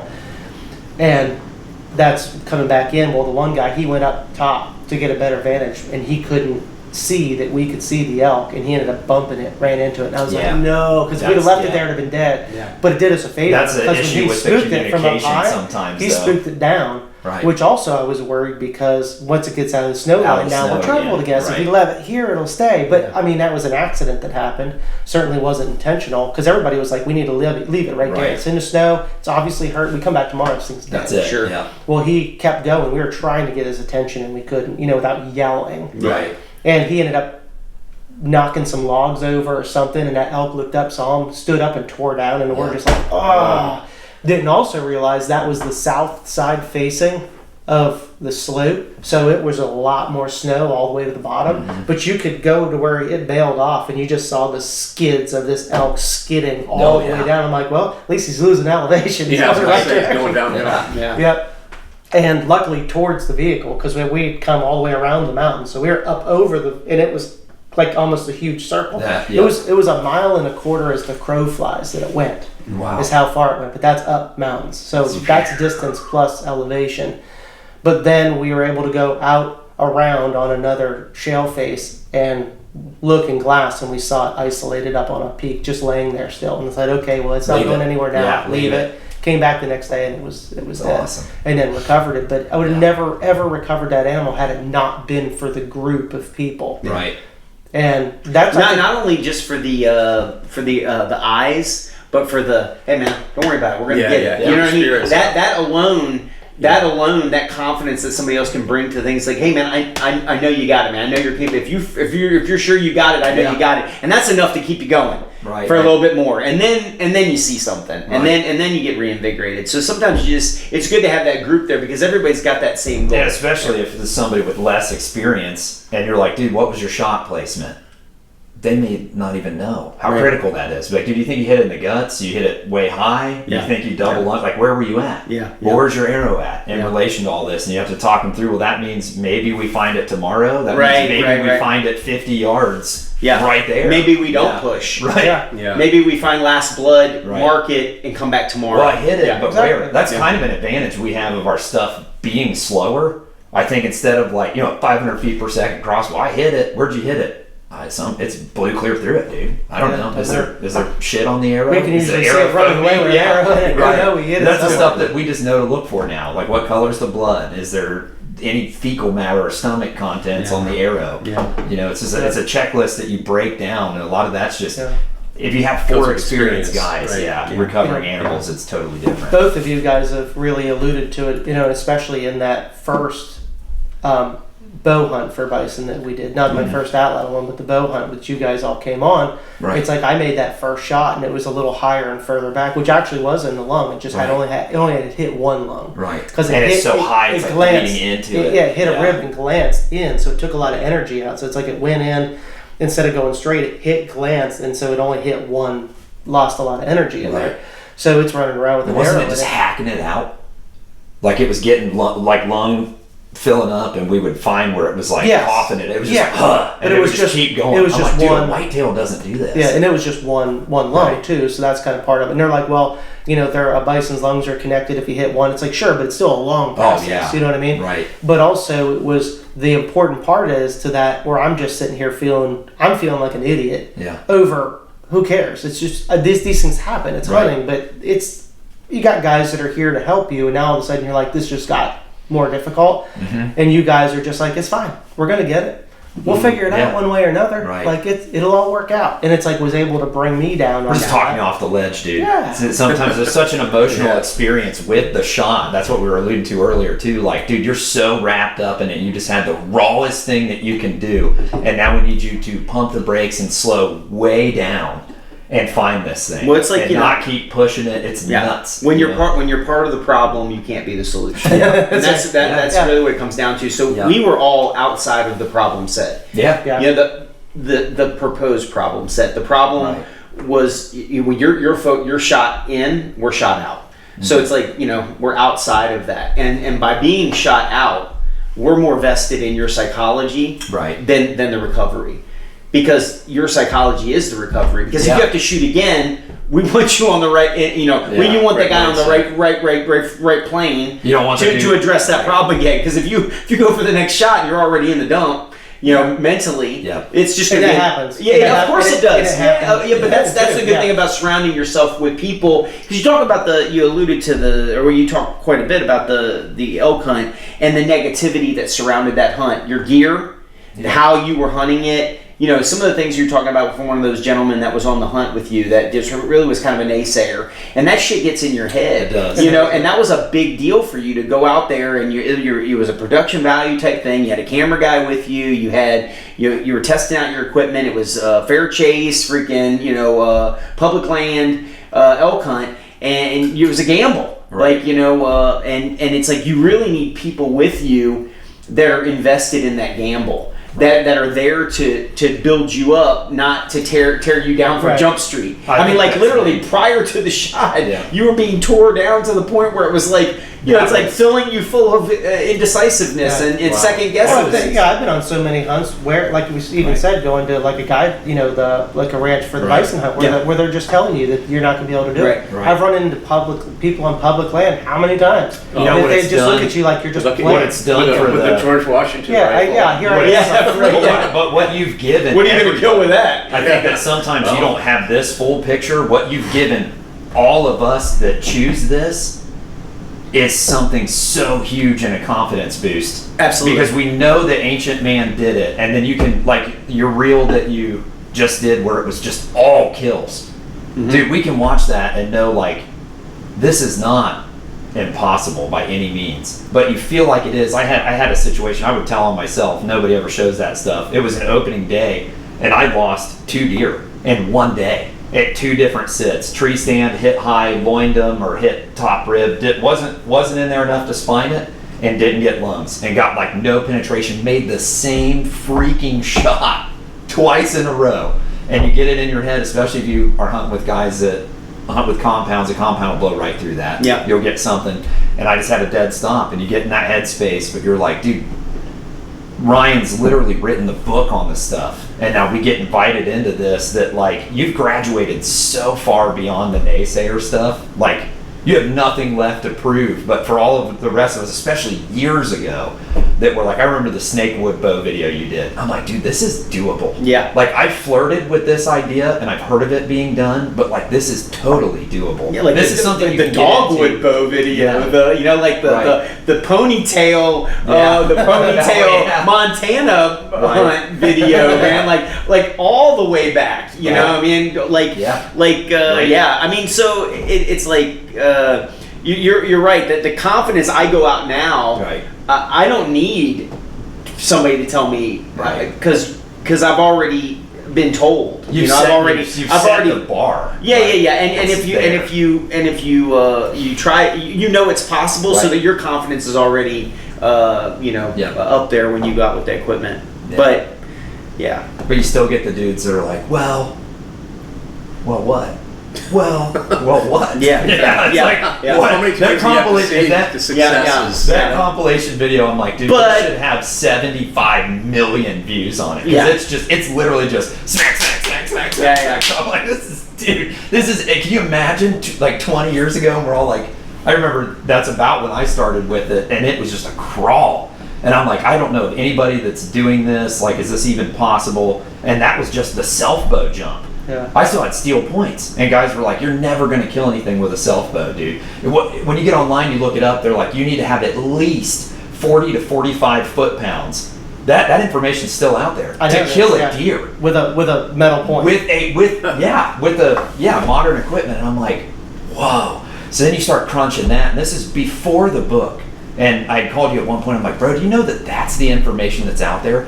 I was like, I have massive longbows that some of them I shoot. I have arrows built up, poplar arrows that are over 1,000 grains, and I've never hit 40 foot-pounds. I think like 37 was the most, with massive arrows that are so slow that I've ever gotten. Yeah. Mm-hmm. Well, it's just a ton of bad information. Right. And it's like, even for when the idea came to do that compilation video of all those kills, which is only like, it's a little more than half of the kills, because a lot of them were never on video. Where some of the videos just not good. You can't really see the shot. Some of the early ones especially. But I thought about that, just going. I was hesitant to do it for reasons unknown. Now I'm so glad that I did it, because I didn't want it to just be like a show off thing. But then I wanted it to be. I wanted people to see that this works. You can do it at scale. This isn't just you do this once or twice to say you did it. How many dudes that you can just hunt like this completely? So many dudes in the self bow community that's where they get and it stops. You know what I mean? Like, I think we're just a completely different breed because there's a lot of guys that build bows, but they've never shot anything with it. And you've like wrapped the entire bundle for folks, you know? Even guys that hunted like traditional fiberglass stuff. I had a buddy, he just wanted to build one. He's like, I just want to build one since I've watched Ryan's stuff. I just want to try to build my own self bow and do it. And it's like, dude, he felt like he was on top of a mountain. He's like, this is insane. You know, and he'd been shooting deer his whole life, man. He's like, he's 50 years old. It changes everything, and that's the inspiration aspect of Hunt Primitive that you're really trying to communicate to people. It's like to inspire beyond, because it's a whole different world. It's a whole different world opens up. Before your content, it felt like opening a door to a big dark room, and now with your content, it's like opening the door to a hallway with a freaking floodlight. You're just like, dude, this is it. This is it. Go for it. If you want to do it, go for it and do it like this and you'll be successful. That's very, very few people in any field or industry can do that. Well, I've told people forever, it's like if you want to buy a comprehensive book on building a bow, buy Building a Snaky Osage, which is now we've changed. It's evolved. It's the secrets and science of building bows. Absolutely. So it's evolved ever since the first book I bought. You know, and I was like, it's like literally the most comprehensive book.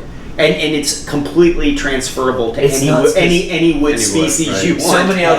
So many other big horn hunters won't tell you anything. You know, I went and did a job for a dude who's very well known, was on TV. At that one I won't name drop because I'll probably get assassinated or something. But he was big time, real nice house, a house full of animals. That dude will not tell you anything. You're like, dude, do you hunt pre-rut? You hunt rut? Do you use scent? What do you like to do? Nothing. He's like, yeah, I killed this one here, I killed this one then, I killed this. I'm like, bro, maybe he's got a spotlight. I don't know. But Ryan's not bogarting anything. He's got a spotlight. Yeah, I mean, guys do that where I'm at, shine them and... I put it right at the beginning of the book. There's what's it called, the answer page, so you don't even have to read the book, but the book validates You've given it all back. You could have just sat in a space and you could have been like, I'm the freaking man, suck it. And deal with my success. Like every quarterback in history. You think quarterbacks hang out and he's like, bro, this is my approach? Heck no. You have so much invested in your training and you've just been like, I'm here. If you dudes want to meet me here, here's how you do it. Because that's amazing. That is amazing. Well, that's the inspire. That's Hunt Primitive. That's the inspire aspect of things, because the more people you can inspire and open their eyes up to what hunting used to be, right? It's like, this is like, it's like turning a page back in history, going on this journey, right? And reconnecting at a more primal level with yourself and putting your hands to work, as opposed to. And I think a lot when you were talking about the 40 to 45 pounds, that's an industry standard based on the actual construction of modern equipment. That's really what that comes down to, because when you look at like these arbitrary point size, the 7/8 point, I mean, what is that based on? Like the efficacy of a modern piece of equipment. They never, points were points. You've proven it time and time again that a micro point, a bird-sized point, can still take down an animal. It's shot placement. It's kinetic energy. It's a lack of resistance on your arrow transition. All those things make for success. But these arbitrary numbers are all based on modern thought processes of we go back to efficacy. Well, I think one of the worst things too that I see, and it still happens to this day, even with people in the primitive community, that either regurgitate information, partial information from me, or something that is an idea that they have, and they'll promote it because it makes sense in their head when it's actually not the way that it works. Or they only take part of my teaching that I do, but then they take that part and kind of twist it to use their own without reading the whole chapter, without actually looking at it. But then that's a bad thing, is passing that misinformation. What was the quote you said the other day on the phone? You're like, there's only two types of primitive hunters. Do you remember what you said? Usually if I say that, it's people that have lost deer or fucking liars. I was like, that's it. So that's how that information perpetuates. But the other thing is, it's so easy for people to say, oh, I've killed, because they hear me, because I always keep numbers on everything. I know how many bows that I've made for customers. I know how many animals I've killed. I keep a lot of statistics, because with that, that's proof.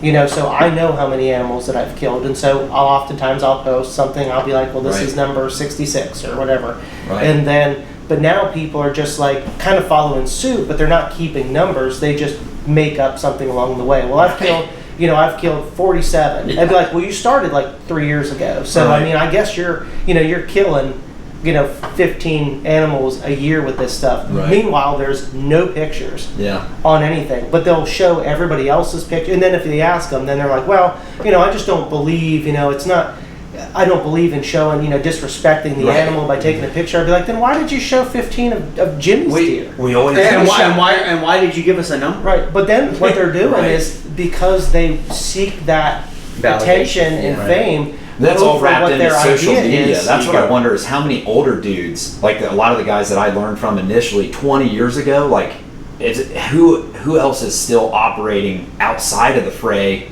of social media? Because you always hear rumors of that guy. Oh, this guy killed 4 deer with stone points, but you can never nail it down.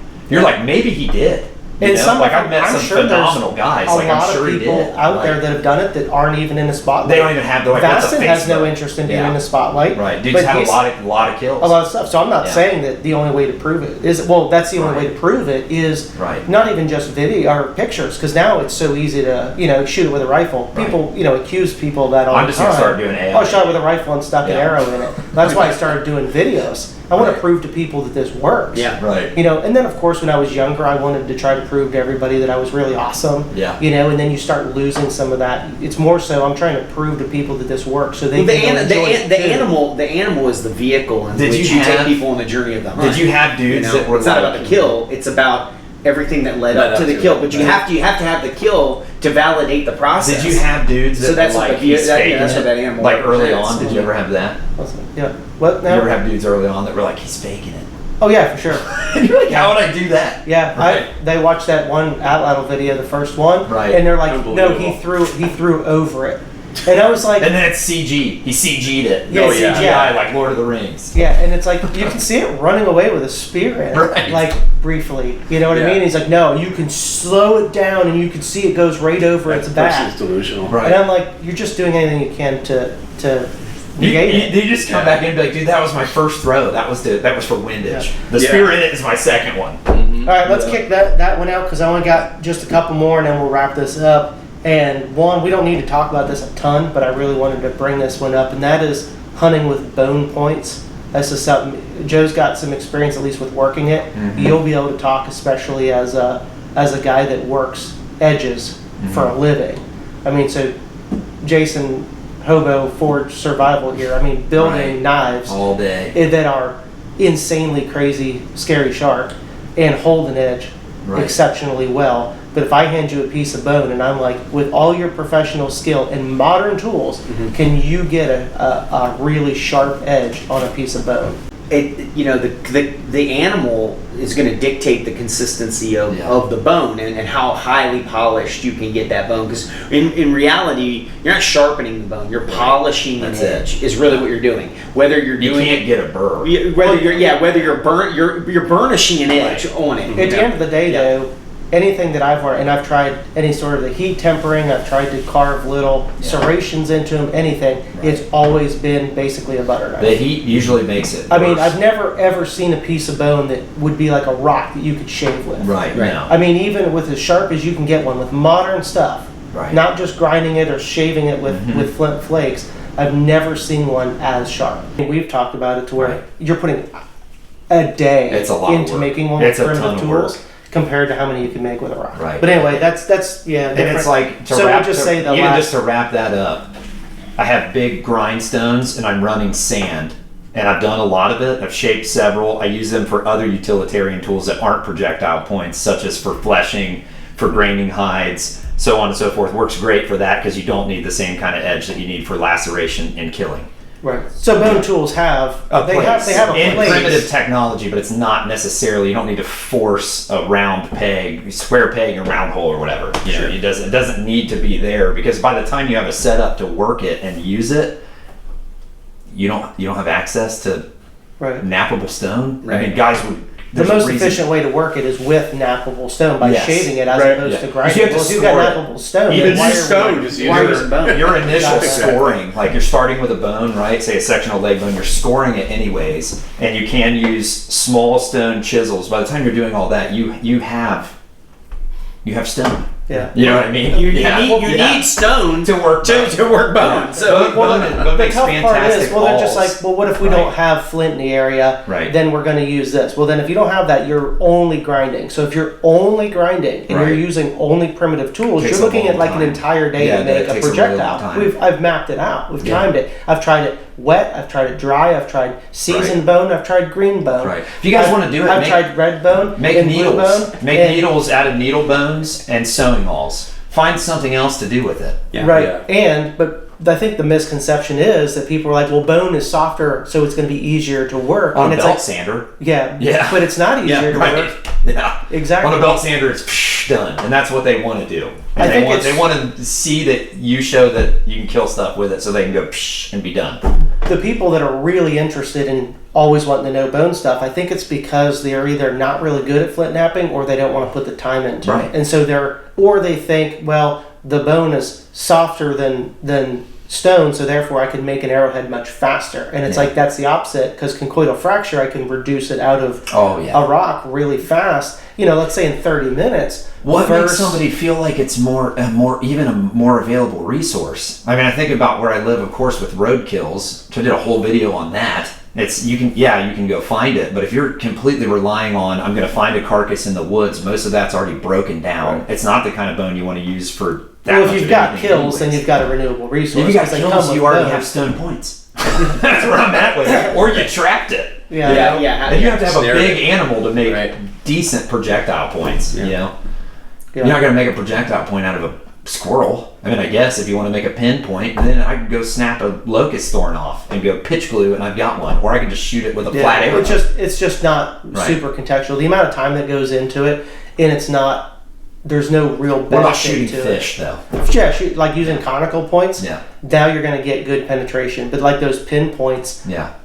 We showed those at the bison carcass test, which should be easier to penetrate, and we can't even get those really through the hide because it wedges in there. Right. But we'll cover more of that. I'll take some of these bits and pieces and I'll put it in that video.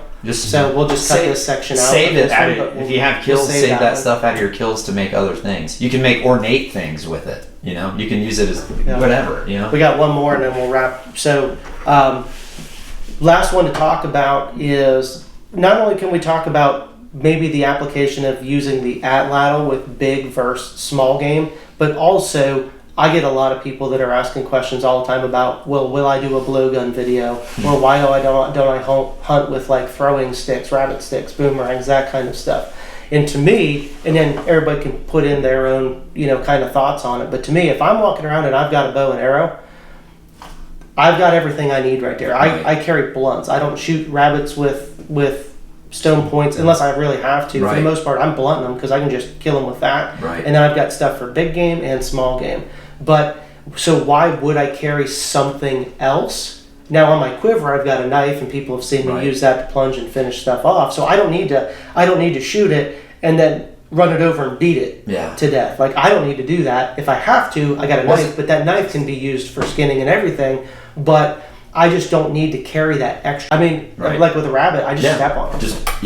Twist them. We used to twist their heads clear off. So I just step right on their head. So why am I going to carry it? But people are like, well, because now if there's a rabbit there and you're bow hunting, you can take this out. You don't have to throw an arrow. You can just throw this at it. See, people don't understand. And then this is from I've taught weapons and tools for many years to like people that don't have a weapon going into a situation, and throwing sticks represent a entry-level weapon system that's easily obtainable. It's low calorie expenditure to pick it up, to create a situation in which you can close a distance on something without running up on it, right?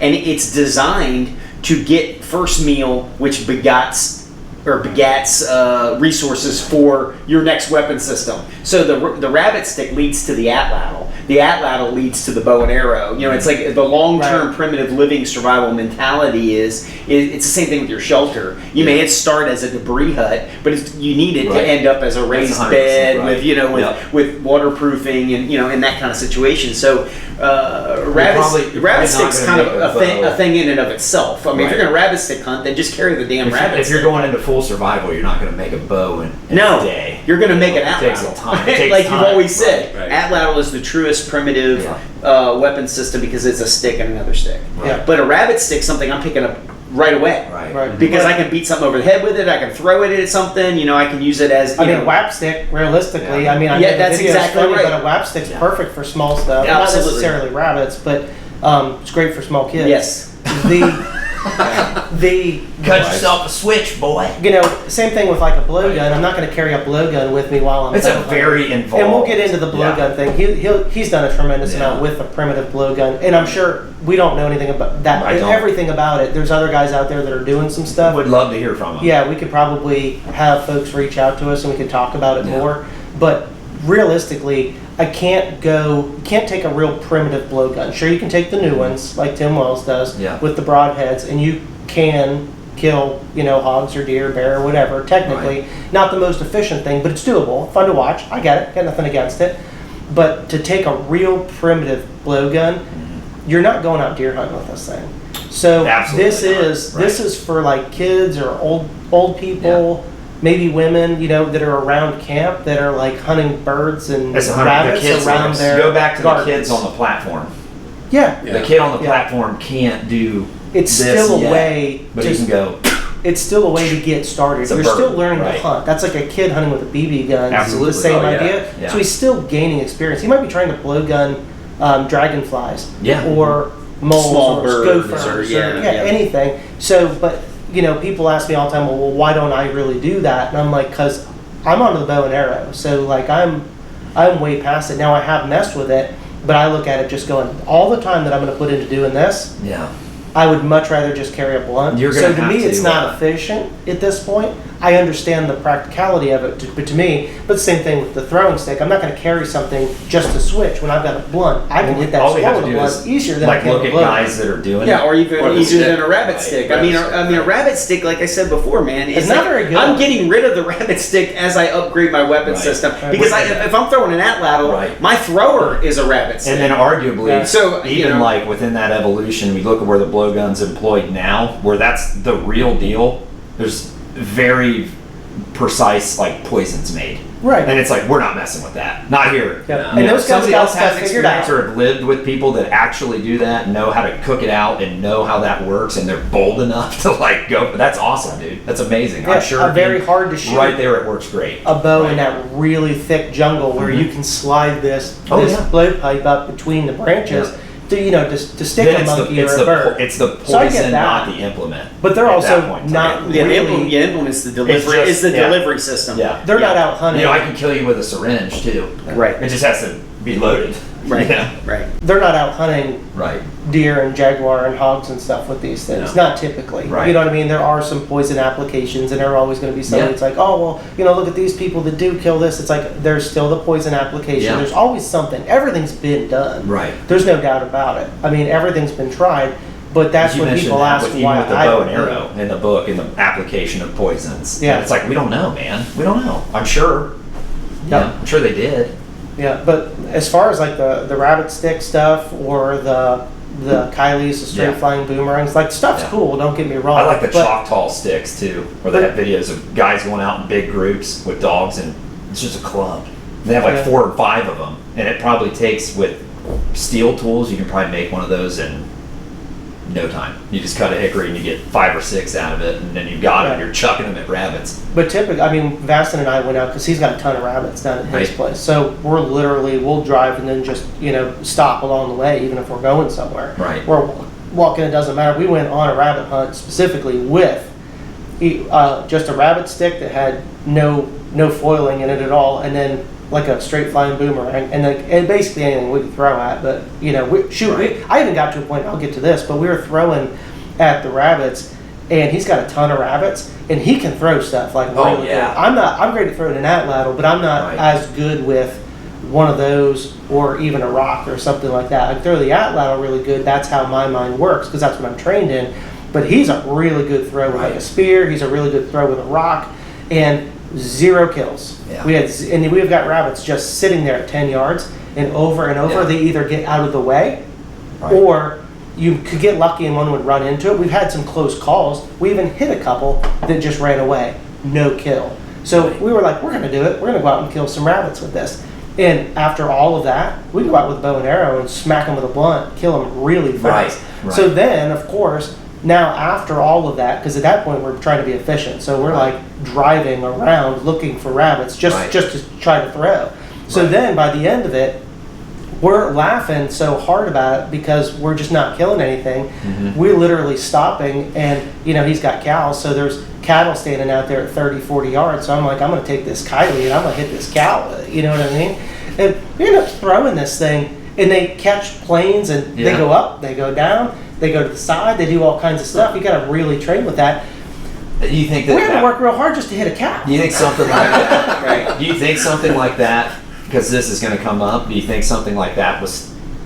I get in my brain. I'm like, I'm going to chuck a stick like that at something. I would go to the park and throw it at the geese. Honestly, because there's so many geese, I'm like, if I send this at neck level, I might hit 2. You're hoping to flock hit something. I get it. So you get a bunch of birds. There's an application. I think there's I'm not completely plausibility there, but you probably, for the rabbit specifically, could have put like half the amount of time or less into a trap. I think probably caught it. You can watch the throw sticks guy that does those, and he's good. He can throw it across the football field and get into a net. Now, whether he does that every time or not, I don't know. But either way, a net, is not the same as hitting a turkey in the neck, especially ones stuff that gets out of the way. So I especially even know how our ducks are in the backyard. I can take a stick. I'm just like, say I got something, and I throw a stick in the yard towards the fire pit. Immediately that thing's in the air, you hear quack. They're on alert. The second they see something flying, and they're either on alert or running. So I'm like, they see a shadow from a hawk go over, and you hear them. And they're attuned to that aerial predator. So if you're thinking about something where you're taking this thing and throwing it into a flock, I have a feeling that they're already up and moving before that gets there. So you're hoping to, I'm going to throw it, hope that they fly into that. I would probably throw it at the geese at nighttime. There you go. I know it sounds dumb, but I'm like, dude, if I'm looking for a meal, if I had that and that's all I had, I'd probably chuck into a flock of geese at night. But if you were specifically, if the goal then was to go shoot a goose, would you not just shoot it with an arrow? Well, if you had the option for a bow, but we're the most I've seen guys kill rabbits with rabbit sticks, throwing sticks. But again, this is like a 10-man team, right? And every single one of them has a rabbit stick. I gotcha. So we go back to the group hunting topic real quick, and so everybody, they have 10 rabbit sticks. Right. You got 20 sets of eyes, or 20 eyes out there looking. So they throw the first one, it's a miss. Well, rabbits tend to run and stop. Yeah. They don't just run; they run and stop. Right. So now they surround this rabbit. You throw, it misses. The next guy throws. Yeah. It barely hits it, or bounces. And then bounces. And next thing you know, man, then the guys are converging on this thing, and then eventually somebody like wings it, and then the next guy smashes it over the head or whatever. So the a lot of expenditure of a lot of people for a rabbit. But it works. But again, they don't have anything to eat. When you go out to it's from the psychology of things. When you and Vass are out there throwing rabbit sticks, you're having a good time. Right.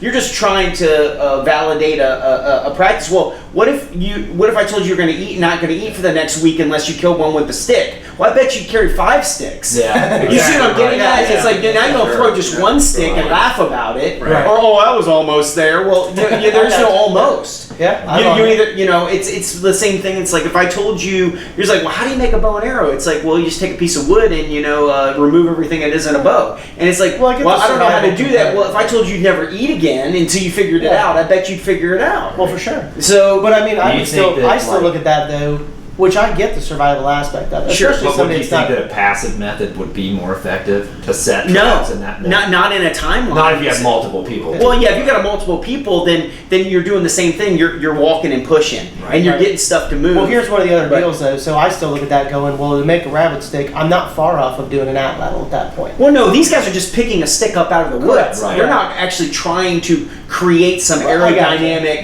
because you don't need to. I got you. I mean, you can walk from here to that, the other side of the room from a rabbit before it moves. Right. Like, because it's counting on you not seeing it. Right. It's being very still. The only other big issue that I see is especially they'll get in where they've got a little bit of brush. Sure. And so if you're throwing a stick, you can't get through the brush. Where an arrow or a spear. Oh, I'm not advocating one or the other. I'm saying for everybody else entry level. listening. Oh yeah, absolutely. So I mean, I'm not saying either that you can't go out with sticks and go kill stuff. Right. Because you can. But then I just was really trying to wrap it into where people are like, well, why don't you carry a rabbit stick? Right. Because you have a bow. Because you have a bow. Because a rabbit stick is an entry level hunting. It's the same. It's the same with a blowgun. To be real about it, the benefit with a blowgun is less movement. Right? There isn't a draw other than a draw of breath, so it's very stationary, especially if you're ambushing somewhere. But you don't have the same killing capacity. Right. You know what I mean? Like you've dialed so in with one system. Yeah. You don't need anything else. And like even some of the approach that definitely that you've shown and opened the door to, I look at my own skill set almost being at a point, probably not anywhere in the country, but I can get to a bow. Yeah. And I can make a bow. I'm to that point now with almost whatever I have or can scrounge or whatever, I can get to that system. Right. If I have to, I'd rather just get to a firearm. I mean, if we get that conversation, Sure. But I mean, I think steps. like you're saying, the journey that you've gone on, most people have never even made a bow. Right. The confidences of making your own equipment gives you the confidence to go into the woods, and it's like, well, I may pick up a rabbit stick because the rabbit stick's going to help facilitate me making a bow, or I'm going to turn this rabbit stick into a thrower, and it's going to become an antler. I'm carrying the rabbit stick while I'm looking for a straight stick to throw to make an antler. If the bow breaks, you got half an antler. Exactly. But those confidences come from the journey of being part of the Hunt Primitive kind of tribe, and like the challenge, the kind of like the gauntlet that you lay down to everybody within the tribe. It's like, hey, go out and do these things. Because we're gonna get guys that don't understand the context. They're gonna say, hey Ryan, this dude is as good with a sling as you are with a bow. Yeah. And the difference then becomes is that you do this, and he's going, even when it's dialed in, you're at least going, whack. Yeah. Could that dude kill rabbits? Please show up. Yeah, please. Hey, I'm not being nasty. I'm like, we're an open group. No, if somebody's hears this and they're like, I could come out and everything you couldn't kill, I'll bring a blowgun and I'll kill him. Please do. We would love to learn from you. Same with a sling. Same with that book we read where the dude was killing stuff with a whip. Yeah, like a rawhide whip. And you're not killing a deer with a rabbit stick. No, you're not. No. And a lot of these weapon systems, that's another pretty decent way to say it. It's like you take a blowgun, you take a rabbit stick. You've already defined your game. Right. Yeah. Right. You take a bow and arrow. You're bison. You're covered from a frog to a fish to a bison. Yeah. So that's why it's like the evolution of the weapon system. Sure, I'm going to start here if I have nothing. Right. And that's why I would carry that, because I have nothing and I'm trying to eat. I don't see the benefit of a blowgun at all over a bow. I'd rather build a bow than a blowgun. Right. Because you defined your... There's going to be somebody out there that loves it. You're limiting the game you can kill. Yeah. I'm going to put all that effort into... I mean, picking up a stick is picking up a stick. Right. I don't need to do anything to a rabbit stick. Really, but to make a blowgun... I've read where guys talk about them even shooting like balls. Like round projectiles from blowguns. Like there's that stuff in the literature. And like I said, I think we're just an open group. There's somebody like Meyer who's great with them. Like, dude, we would love to have you come somewhere where we'd love. I just want to see it. But I want to see a primitive blowgun build. Build and hunt. He's the guy from what I've seen. Yeah, right. Build and hunt primitive blowgun to take down a deer. Yeah. Right. Yeah. I mean, primitive. And then side by side comparison of building that same primitive bow. Are we allowed to use poison in high fence? Because I'm like, somebody could do it. Like, if we put it out hard enough, if you do it on hogs, you could. We're gonna find some crazy dude. This is the beauty of doing something in a high fence. As long as it's somebody out of Peru. It's like, if you pay for my plane ticket, I'll come out of Peru and come up there and shoot a hog and kill it with a blowgun. Yeah. We're just gonna have to look for it forever because it's poison. Everything's doable. Right. Yeah, just certain efficiencies and what you would. I think we've just developed a culture around the bow so heavily because it works great lots of other people did, and it's what we have contextually and what we understand. Well, and also Right. like when you build bow, like you said before, you can look at like these resources and say, I can make a bow out of that stuff. Right. I can use this stuff to create this bow, which I'm familiar with, and it also opens the door to many And it's different like- game And opportunities. I'm not limited. Even Ryan's recent book, it's like, if I had to in that scenario, I'm probably not building one. I'm probably, if I turned out loose at home right now, I may knock a bow out of elm or something and have one, but I'm probably looking for that. I was about to say the I'll same probably thing. have four. That's honestly, that's the upgrade, right? Yeah. So you make a bundle bow, maybe. Right. That facilitates, a shot on something because you understand how a bow works. Right. And you understand how to exploit the resources. Most people just don't understand how to exploit the resources. So, Yeah. Well, huge difference too between survival mode and primitive living mode. So Yeah. being efficient. So the longer you're there, Yeah. if this is pure survival, then of course you're not making a bow in that situation. Your goal is to get out. right. Yeah. But it's like we don't specifically replicate survival stuff here. I mean, you do, Right. but that's like not. We're not going. Okay, well, I'm lost in the woods. Let me stop and build a Yeah. bow. I got to go hunt. I was Your- like- your job is to get when out. everybody What we're was talking like- about is early people Yeah. hunting. So we're just throwing out the efficiency methods. But we did I think where discuss I that live, with if kids. somebody's and- like, you can pick anything you want because of my ability off the landscape. Like, you can pick anything you want outside of a firearm and be like, dude, please give me a bag of corn and bean seeds. I want to start with that. I'm going to burn everything and plant a whole bunch of food and shoot stuff that tries to eat it. Yeah. I'm going to build a weapon system. Yeah, yeah, So yeah. I think that's kind of what shaped, But I think, That's a whole but I think also the discussion. early people, like every day was survival. Yeah. Like they were getting out for them was making it to tomorrow. I think about my buddy. And then it just became primitive living because Who there did was no really getting out, We right? did Yeah. missions work like Yeah. in Papua New Guinea, and there were some firearms there, but there was a lot of bows and arrows, and he talked about that. And what's weird for them is there wasn't even like, because of their environment, there wasn't even like this heavy focus on like preservation. Like we think about where we're at, like all these ancestral skills, they're smoking stuff and they're putting it up. These dudes dig up yams and they're eating the yams and they immediately plant more yams. These dudes kill stuff and just eat it. Right. It's eaten, it's consumed. Right. And then I'm gonna go get another one. Yeah. Until I don't. I have to. Until there's none left. Right. They Until I don't have think to about move. sustainability. Right. Yeah. I think because their population is small enough in a way that they have to have a way that they're like, we hunt here, or split it up, even with fishing where they talk about guys poisoning streams with walnut hulls. You can't poison the same stream over and over and over and over and over and over. There's a system. Right. And that's part of your culture. Well, yeah, it's like crop rotation, Yeah. at a more primitive level for them. And there's They a lot of that understand. stuff that guys have that knowledge out there. We'd love to hear from you. Yeah, we'd love to hear from you. Yep, absolutely. So, all right, guys, we need to wrap it up. We need to get heading out so we can go do some hunting. Also, thanks for following along with you guys today. The Secrets and Science books, if you're really interested in this stuff, there's 3 different ones: Secrets and Science of Primitive Archery, Secrets and Science of the Atlatl, Secrets and Science of Building Bows and Arrows. There'll be links around to be found, that kind of stuff. All these guys are in it as well in some sort of capacity. And do you guys have anything else you want to share with your stuff? You can mountain. How is it? Mangroves to Mountains is what it is. His podcast. Mangroves and to his Mountains stuff. podcast and YouTube channel. Yeah. Joe McConnell's flooring. Yeah, I do a bunch of floors, but you'll probably be seeing me Yeah. here. HoboForge survival. Yeah. So, all right, guys, we're headed out. So we'll catch you on another one.